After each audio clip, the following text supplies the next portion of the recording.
All right, here we are for another Trainer Tip Tuesday. I've just realized that that's been my opener since day one. Maybe I need to change that. It's just a habit, I guess. But here we are, another Trainer Tip Tuesday. We're going to talk about loaded carries. And so if you come to Elemental Performance Fitness, or you work out with us or trained with us, we talk a lot about the major movement patterns. The hinge, the squat, the press, the pull. We talk about core training. We also talk about loaded carries. We haven't really talked about that much here on the Instagram. But a loaded carry is picking up a heavy weight and doing exactly what it sounds like. You're moving with the weight to some prescribed distance and then back. Maybe it's for 30 seconds, maybe it's for a full runway lap, maybe it's your backyard, maybe it's back and forth on a hotel room. But for some distance where you have to be taxed for a little while, and then you put the weight down. One that we love is the suitcase carry. Again, pretty descriptive. It's like you're walking through a terminal or walking to the airport with heavy luggage. So pick this thing up safely. You're gonna recognize the hip hinge here, a nice deadlift. Okay, pick it up. You're using a weight where you're not totally taxed, but it feels challenging. You walk with it. You've got whatever runway you're on, you turn around, somewhere in the 45-second to a minute mark. And the point of a loaded carry,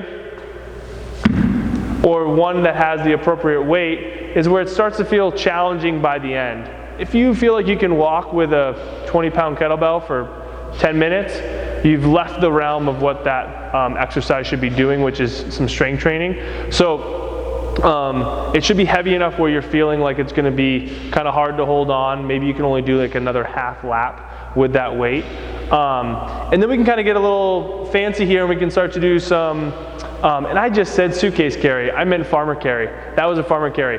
I'm gonna show you the suitcase carry. So scratch that, that was a farmer carry, just like a farmer out in the field with a bunch of heavy buckets. The suitcase carry is one-sided, okay? So that's having the weight on one side, leaving the other one.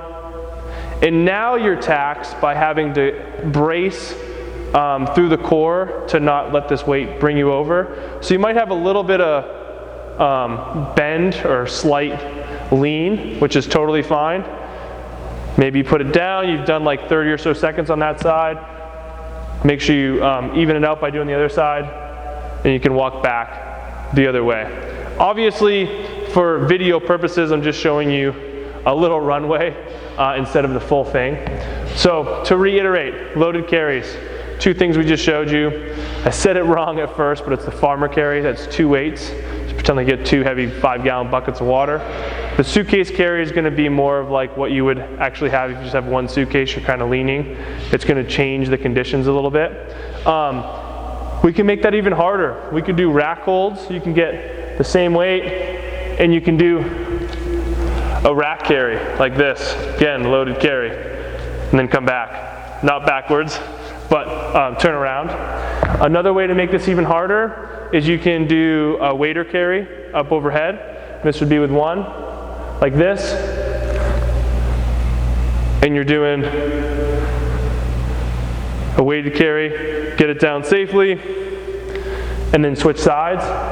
Another thing to make it even harder is two weights up overhead. So clean them, press them,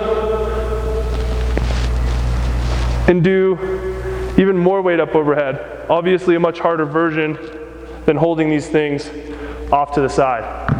And I'm thankful I'm doing a video of that and not an actual workout, because I don't think I would have made it all the way. But loaded carries are really important.